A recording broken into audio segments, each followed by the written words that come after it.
I am starting this vlog to go along with my blog, which is The Boys of Black Mountain. The reason I'm called The Boys of Black Mountain is because we live in a country called Montenegro, which is the Venetian word for Black Mountain. So even though we live on kind of the fertile plain of Montenegro, we're surrounded by Montenegrin mountains and Albanian mountains. So there's lots of pictures of us in front of mountains, and we love the mountains. So that we are from Montenegro, or Black Mountain. And it's just right across the boot of Italy, if you have never heard about it before. And it became a country in 2007. So if you've never heard of it, it's okay. But that's where we live. We do missions work here, and I am a stay-at-home mom and a homeschool mom. I have a ton of interests, but some of them I love to garden. I love nature journaling. I like to knit and crochet and sew, especially during the winter months when I can't get outside as much.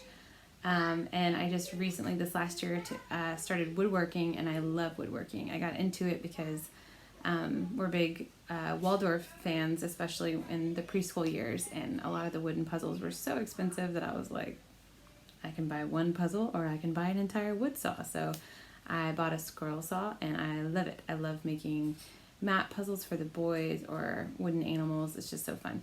So that is me. I'm starting these videos because my friend Megan said, hey, you're really good at what you do. You should share it. And I told her that because I'm dyslexic, I really hate writing blog posts, because I can proofread it 1,000 times and there's still so many mistakes. And so it's hard to put it out there when I know that, a lot of people have a hard time reading through a blog post when there's a lot of errors. It kind of gets in the way of the message. So she said, why don't you just video yourself? And I said, oh, that's a great idea. So this is going to be an either vlog or a podcast for you. And I'm really excited to share our journey. We're doing around the world with picture books this year, and chapter books actually, so it's really just around the world. And we are just a kaleidoscope of philosophies. I lean heavily into Waldorf as for preschool, and then I think now we're kind of more on a Charlotte Mason routine as far as doing short lessons, especially with disciplinary studies like math and language arts. And then we are doing kind of block schedules for our morning basket and our discovery studies, which is history and science / geography, are also a block schedule. So they take up a whole hour block, 1 day a week or 2 days a week, depending. That schedule will be right up there if you want to look at it. We didn't change the schedule too much this year, so it worked really well for us last year. We only homeschool 4 days a week. My husband actually takes one, so we only homeschool 3 days a week. And I only homeschool 3 mornings a week, and usually we're done by the afternoon. This year I am introducing a little bit of, I call it DIY for the boys, because it's just getting them to do subjects on their own, things like practicing musical instruments, possibly practicing memory work. I want them to get a little bit better about having the discipline to look at those things on their own. So I don't know how that's going to go. It might completely tank and not work at all, or it might go well because they already have quiet time in the hour after lunch. So it's just going to give them something constructive to do if they want. Otherwise, they're mostly just playing Legos and blocks and Magna-Tiles or reading anyways for my older boy. I have 4 boys. I probably should have said that at the beginning. Soren is 9, about to be 9. Xander is 7, Logan is 5, and Asher is 3. And the 5 and the 3-year-old will go to local preschool 4 mornings a week to learn Serbian.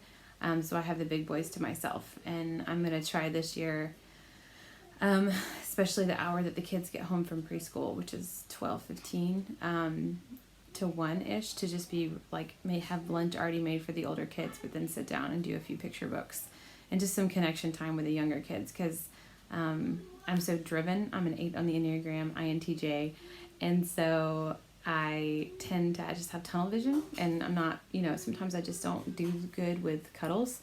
So I just want to make that time intentional for the younger kids to reconnect after they've spent 4 hours in another culture, not knowing the language.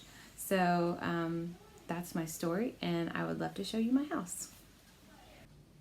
Hello friends. So this is our third bedroom, and it's just our office. And I do keep my the books that we're going to be reading in the next few weeks on here instead of putting it in the living room. I do that because if I put them in the living room, the boys would read them early, which wouldn't be the worst thing in the world, but that's not what I want. So bedroom 1, kids' bedroom, all 4 of them share. This is them playing. It's quiet time, and they're being relatively quiet. We are potty training our baby right now, which is napping, which is... Hi.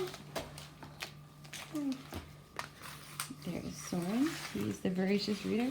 It's okay, so this is a good place to stop. So this is our main living room. So we have the TV over there in the corner like I like it, not central. And this is really this shelf right here is our seasonal books. So this is a lot, especially for the preschoolers. So every season, winter, spring, summer, and fall, I will change these books out and store them. And then in Christmas, it's our Advent countdown. So, and then pictures, and then here's where the magic happens. So there's this bookshelf, goes all at the bottom, and then these 2 bookshelves. And then hey guys, can you stay quiet a little bit? These are our board games, because we are game schoolers as well. There's not much I get my own shelf this year, which I'm excited, which of course is the yarn shelf. There's not too much to say. I just try to keep the kitty stuff towards the bottom, and then it kind of gets more mature as you move on up. This is right here. You can kind of see I do have a box for each. It's not perfect, but kind of a box, especially for the disciplinary studies. If I have flashcards, I can put them in there. And then this is actually Monday. Monday will be physical geography. Oh, I can't do that, sorry. Tuesday will be biomes and mammals. Wednesday's off day. Thursday is culture and food. And my husband is doing language and religion and myth of the country. So those are just our huge resource books that we've been flipping through a lot. So if you move this way, this is our main learning area. I forgot to do this. So this will be more of our Waldorf area. You can see my gnomes. At the Song of the Seasons book, which is beautiful. And then I have us walking into a field, because that inspires me. Our world map, as you can see, and here is our learning table. So this right now is seasonal, so our seashells are out right now, but this will change to our biomes when we start the year. And then you can see this, our first biome is going to be oceans, and then our first mammal is whales. I love these type of display shelves. They just make me so happy. They're very cheap to make. As long as you can drill into your wall, you're all good. And then this is the other learning tables. As you can see, it's going to be about maps, and mostly just about maps the first week. Just basic geography of the world, continents, and oceans. Here is basically our icon corner. We live in an Eastern Orthodox country, and I really love studying the liturgical year with the kids. So every one of those baskets is, it also goes really well with kind of the Waldorf philosophy to do the Feast of Christ. So those are the 12 feasts. They're not up because we just moved back last week. That's our Treasury of Saints right here. So they could do it. That's John the Baptist, and then this would be all of my morning basket stuff, or also our devotionals. So all of that goes there. And then more my hands-on, kind of more Montessori approach to the Bible goes here. So there's a lot of Montessori materials in there. If I'm doing a Bible story, I can pull it out. So here is the kitchen. This is where the magic happens. We're having tacos tonight. And then here is our schedule, if that would interest anyone. This is our family schedule, which might bore you to tears. But this is our schedule. So you can see the purple blocks are our morning basket blocks. I'm going to do it that way this year. And then then we have our disciplinary studies, which is in orange, and then green is going to be that last block, which is variations of geography, since we are doing around the world. And then those are the kids' DIY loop, if they choose to do it. I'm going to leave that. If I push it too much, I feel like they won't do it. So I'm just gonna be like, oh, here's some ideas, go for it.